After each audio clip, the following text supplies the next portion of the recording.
Euzubillahimineşşeytanirracim. Bismillahirrahmanirrahim. Бүткүл аламдар жараткан Аллах Таала макталар болсун. Сүйүктүү пайгамбарыбызга дүрүт салаваттар болсун. Мен Садиров Амирбек Эргеш Алиевич болом. 1977 жылы туулганмын. Ушул Баткен облусу Кызыкая шаары Караван айылга караштуу ушул Ихлас мечитинде имам болуп, ушул элге кызмат кылып келе жатам иншалла. Аллахым кабыл кылсын биринчиден.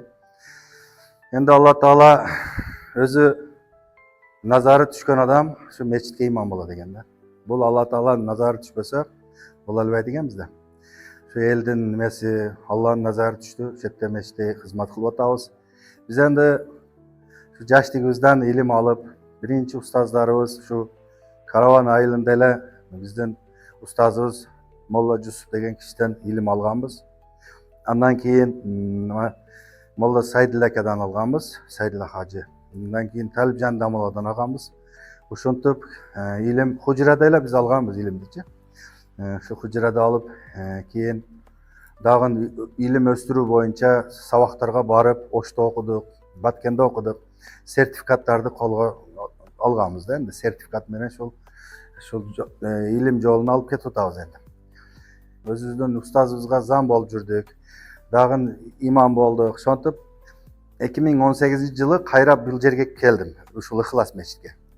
Келип ушул жерде бул Ихлас мечитинин түптөлүшү 2013 жылы ушул мечит салынган.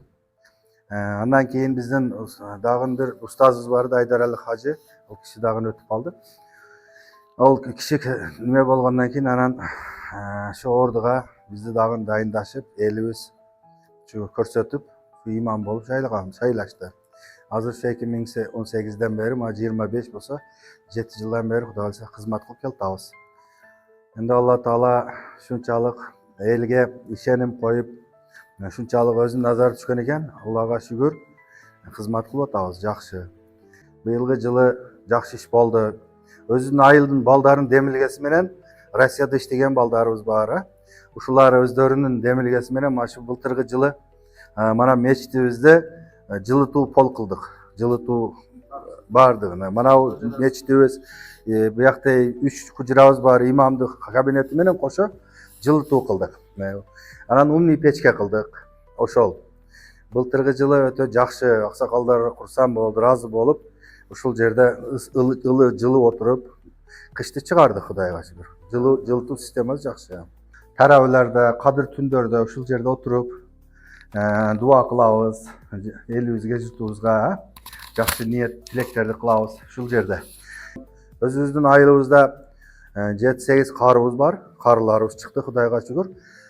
Ошол каракаларыбыз өзүбүздүн айылда şu катмаларды, катмы Куран түшүрүп толук бүтүрүп беришти.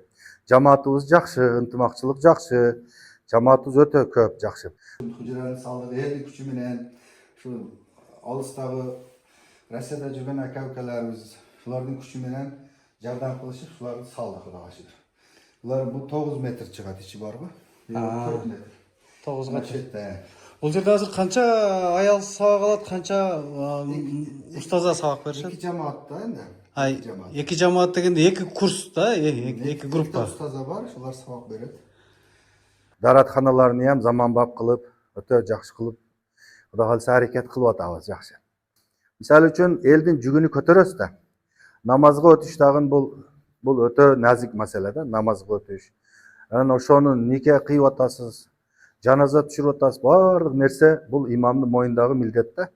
Ошону дагы биз ошол аракет кылып, Алладан сурап, Кудайым өзү кабыл кылсын деп, ушул жакшы ниетте кызмат кылып атабыз энди. Алла кабыл кылып, мечитти жакшыртыш бул имамдык кабыл. Ошол демилгени көтөрүп, жаштарга айтып, ошол жакшы маселелерди айтып, ошондой бир Алланын үйгө салым салдыгыла деп, ошондой бир түрткү берсе, ошол мечитке жардам берет. Бул азыр жаштар сооп иштерге өтө жакшы болуп калды. Анан намазга жакшы. Кудайга шүгүр, биздин Кыргызстаныбыз өтө динге жакшы, Кудайга шүгүр. Мурда мисалы үчүн көп мына саресеп салабыз да, мисалы үчүн базарларда уурлар, карманщиктердейбиз, башка дейбиз да. Мына бир туура эмес жолдо жүргөндөр, карта ойноп, баягындай бир жаман иштерде көп жүрөт да. Азыр Кудайга шүгүр жаштарыбыз динге берилип, намаз окуп, ушундай мисалы үчүн базарларда ham баягындай жаман жолдо, жаман иште жүргөндөр, кумар ойноткондор ham жоголду да. Кудайга шүгүр, бул дагы диндин ошол өсүшүнүн пайдасы берип атат да. Анан динден түшүнүк болуп атат, Кудайга шүгүр. Ошол салымыны аябай атат. Мисалы үчүн ошону дагы ошо дамла жеткирип, ошону түшүндүрүп, сообунун пайдасыны, акыреттеги пайдасыны, ата энесиге тие турган пайдаларын жеткирсе, анан ошого ийилет экен да, туурабы? Жакшы сүйлөсөк, жылан иниден чыгат дегендей, жамаатка дагы жайтып жеткирип түшүндүрүп атабыз. Кудайга шүгүр, колдошуп атат. Мына бул биздин Хатибият чоң мечитибиз, жума окулган мечитибизди эл күчү менен салды. Караван эли. Борбордун мечити. Подвалы менен кылып, үстүнү өтө кобуз. Бир адам өзү ошол дааратканасын өзүнө 1,5 миллион берип койду. Бир адам өзү. Көрдүңүзбү? Канчалык ал сооп издеп калды жаштар. Ошондуктан сүйүнүшүбүз керек да. Азыр бизде ошол туура эмес агымдар болуп атат, Энди ошого биз жаштарыбызды ошондой бир туура эмес жолдорго кирип кетиштиктен өзүбүз аракет кылып алып калышыбыз керек да, туурабы? Ошондуктан энди бул биринчи энең ыраазы болсун дейт, ата энең ыраазы болсун дейт, Жаннат ата энеңдин астында дейт да. Ошондой эле имамыңды башы дейт. Кара негр болсун дейт, хуник болсун дейт, башы будай болсо дагы башы ийгин дейт. Туурабы? Анан казыларыбыз, хатибияттарыбыз, анан муфтиятыбыз. Бардыга биз баш ийишибиз керек да. Ошолорго баш ийсек, анан кийин Алла бизден ыраазы болот экен да. Алланы ыраазы кылыш үчүн ошол баскычтарды басып өтүшүбүз керек. Енді біз Аллаға шүгүр кылышыбыз керек. Бұл мамлекетибизде дин жакшы, эч кандай немеси жок. Кандай десек, Кудайга шүгүр мечиттерибиз бар, медреселерибиз бар, карыларыбыз кеңири, канча мына кары кыздарыбыз, кары балдар, карыялар чыгып атат да, алымдар чыгып атат. Шүгүр кылышыбыз керек да. Кыргызстанда береке бар да, береке бар. Мына караң эми. Тойлорду караң, башкаларды караң, ажыларга барып атат. Кандай жакшы да. Бул дагы болсо биздин ушул мамлекетибиздин башчыларыбыздын бардыгын ушу бизди мамлекетибизде динди колдогону да. Биз эми светтик мамлекетпиз, бирок ошондой болсо дагы динди бизде өтө жакшы колдоп атат. Ошого биз шүгүр кылышыбыз керек да. Ошол туура эмес жолдор, туура эмес немелер энди кандай десек эми биз мана биздин жерден чыкпай атат булар. Бул эми четке чыгып, Россияга барып, аяк бияка барып, ошол жерден устаз кармап окуп келип, кандайдыр бир туура эмес немелерге кирип калып атабы деп ойлойм да мен энди. Ошого энди колдон келишинче биз майтте өзүбүздүн айылда жамааттарга айтып атабыз. Кудайга шүгүр, бизде мана башка немелерге кеткен жакта ham биздин айылдан ондойлор чыкпады. Себеби ошол молдолорубуздун ошол жакшы динди жакшы жеткирип, ошо ата энени сыйлоо, башчыларды сыйлоо боюнча ошол жакшы даават берип, ошол маселе кылганыбыз үчүн ошол биздин айылда жаштарыбыз мындай четке чыгып, туура эмес немелерге барган жок да, Кудайга шүгүр. Энди главный ушу итаат кылышыбыз керек. Баш ийсек, баары жок жакшы болот. Пайгамбар саллаллаху өзүнүн хадисинде айтат да, сахабалар сурайт да, кимге жакшылык кылайын дегенде энеңе дейт да. Кайра сураганда дагы энеңе дейт. Үчүнчү жолу сураганда да энеңе деген да. Анан дагы бир сахаба таң калып, эмнеге бу атаңа деп атат деп, Расулулла, дагы кимге жакшылык кылайлы дегенде пайгамбарыбыз жылмайып туруп, атаңа дагы деп койгон да. Көрдүңүзбү, 3 жолу энени айтып атат да. Эненин даражасы улук экен да. Ошондуктан биз Аллах субханаху таала бизге аял кишини кабыргадан жараткан да. Бизге аманат кылып берген да. Бул зордук, зомбулук аялды ончалык кылбаш керек. Себеби аял Алла таала берген аманат. Аялды карасаңыз энди биздин энебиз аял, биздин эжебиз бар аял, биздин карындашыбыз аял, биздин кыздарыбыз аял. Биз өзүбүздөн жаралган кызыбызды бирөөгө турмушка берсек, биздин кызыбызды ham ошончолук зор зомбулук кылса, биз дагы кейиштүү болот да, туурабы? Ошондуктан аялды итаат кылыш керек да. Аял зат бул өтө назик нерсе да. Кудайым берген аманат да. Мисалы үчүн айтышат го, энеси жакшынын бардыгы жакшы дейт. Туурабы? Энеси жининин бардыгы жин дейт. Atası жақшының bittasi жақшы дейді, atası жаманды бирөөсү жаман экен да. Караң. Шоң үчүн энени караң, 10та болсун, энеси жакшы болсо бардыгы жакшы болот экен да. Атасы жакшы болсо бирөөсү эле жакшы болот экен. Шоң үчүн эненин немеси ушундай улук экен да. Биздин ата бабаларыбыз өзү ушул дин менен карманып келген да мурдадан. Ошол дин менен дагы кетишибиз керек да. Биз башка жактан туура эмес көрүнүштөрдү, туура эмес туруштарды алып келиш болбойт бизгечи. Биздин өзүбүздүн салттуу, ушу өзүбүздүн жергиликтүү ата бабаларыбыз кылып келген ошол кулагыңды жумшагыга карма дейт да, ошол колуңду киндигиңдин астыга кой дейт, туурабы? Көп талтайба дейт, мындай 4 эле путуң туруш керек дейт. Мисалы үчүн да, ошол тартипте турсак, намазыбыз чырайлуу болот да, туурабы? Мисалы арабтар келип, биздин мана шу Бишкек жакта келип айтышат, энди айтышып калат.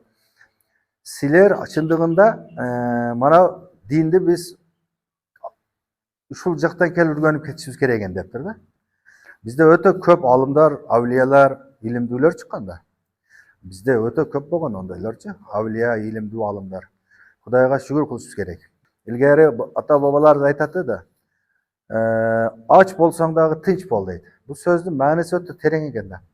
Согуш болуп турса, каяка барабыз? Мына башка жерлерди көрүп атабыз да. Шоң үчүн бизге Алла Таала биринчиден тынчтык керек. Бөлүнүп, жарылып, бири-бирибизди каралап, бири-бирибизди жамандашты эч пайдасы жок. Шоң үчүн биринчиден заманыбыз тынч болсун, элибиз токчулук болсун, молчулук болсун. Анан кийин калганы болот иншалла. Азыр Кудайга шүгүр, береке бар, жакшы, бар жок. Жакшы Кудайга шүгүр. Мына мечиттерибиз эл менен, жамаат менен абат да, Кудай кааласа. Дааратканабыз бизде. Ушул жерде даарат алышат. Күзгү бар экен, могу отургучтар бар экен. Айылдагы эле мечиттин дааратканасы жамаат. Ооба. Ошентип эле мына Биз ушинтип условия кылдык да энди. колдон келишинче. Алла разы болсун, жамаатыңыздан Алла разы болсун. Ушул караванда Ыхлас мечитине келип жүргөн. Дааратканабызды прорабы биздин бир ажекебиз да Меражда хажы. Өтүп кетти да. Кудай рахмат кылсын. Кырсык болуп авариядан. Бирок жакшы киши да өтө мечитке кызмат кылып, Алланын үйгө өтө жакшы кызмат кылган жигит эди да. Аллага шүгүр, биз мана айылда аксакалдарыбыз менен биргелешип, ушул 3 күнгө чейин бодомал союлбасын деп, ошол президентибиздин указы чыккан, анан муфтийибиздин фатвасы келген. Ошо тууралуу биз жүргүзүп атабыз, Кудайга шүгүр. Ошол аксакалдарыбыз ошого баш ийип, ошол нерсени аткарышып атат. Ошол кошуналары колдон келишинче алыстан келген мыймандарды кичине бир тамак аш, кичине бир жардам кылып киргизишип атат. Бирок ошол нерсени биз сойдуруп, кылдырбай атабыз. Себеби бул шариятта 3 күнгө чейин ошол өлгөн үй бүлөдө тамак аш жешлик болбойт да. Тамак адал болот, бирок жештик харам болуп калат да. Анан биз ошону жеп алган болсок 3 күнгө чейин биздин кылган дубаларыбыз дагы, намаздарыбыз дагы кабыл болбойт 40 күн. 40 күнгө чейин баягы жеген тамагыбыз, ошол лукмабыз деп коет, мага кекиртиктен өткөн лукма да, арам тамак жесек, биздин 40 күнгө чейин ошо каныбызда жүрүп, дуаларыбыз кабыл боло калат экен. Анан бул 40тык, жылдык, 50-килик деген бул бизде жок да. Бул орустарда бар да, гадавшина деп коет да. 40тык деп коет. Энди ушул нерселер бизге кандай келип калган? Биздин мана өзүбүздүн айылдагы эле ата бабаларыбыз айтат да, энди мана чоң аталарыбыз. Мурда бул жылдык не деген нерсе жок дейт да. Муну өздөрү далилдеп атат да буну.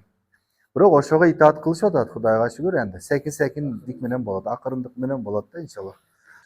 Энди биринчиден ушул биздин жамаатыбызга, айылдагы жигиттери, кыздарыбызга, энди анын арасында кыз балдарыбыздан бар энди. Салым кошкондор бар да. Ушул бардыгыга биринчиден Аллахым дуа кылайлы. Аллахым ушуларга бардыгыга ден соолук берсин, узун өмүр берсин. Үйлөнгөндөр кошкондор менен кошогары, бала чакаларынын жакшылык озун көрсүн. Балдары, кыздары дагы эстүү, акылдуу, ыймандуу, мээримдүү, ата-энеге күйүмдүү болсун. Бала биринчиден күйүмдүү болсун, мээримдүү болсун. Аллахым ашы бардык демөөрчүлүк кылган ака-уке же карындаштарыбызга дагы узун өмүр берсин, тапкандарыга береке берсин. Каерде болсо Аллахым колдоп, жамандыктардан, бөдөк кырсыктардан, бемал өлүмүдөн сактасын. Адилеттүү падышаларыбыз, адилеттүү болсун, жакшы күндөрдү берсин. Ар дайым Кудайым баардыгыны туура жолго салсын, адашуудан сактасын. Şu жамаатка келе албай жүргөн ака укаларыбыз эже баардыгы Алла Таала өзү хидаят берип, мечиттерде 5 вак намаз окушту, мечиттерди абад кылышты Аллахым насип кылсын. Аллаху акбар.